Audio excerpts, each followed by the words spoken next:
Прикольно.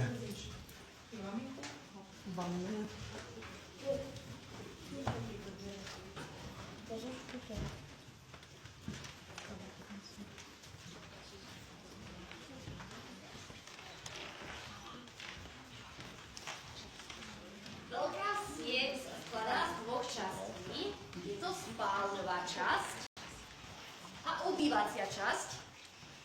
Práve v tej spálňovej môžete vidieť vyvýšenú posteľ. Vyvýšená je z toho dôvodu, že počas zimy sa pri podlahe držal chlad, teda čím vyššie človek spál, tým bolo teplejšie. Posteľ sa vám môže zdať krátka, avšak ide len o očný klam.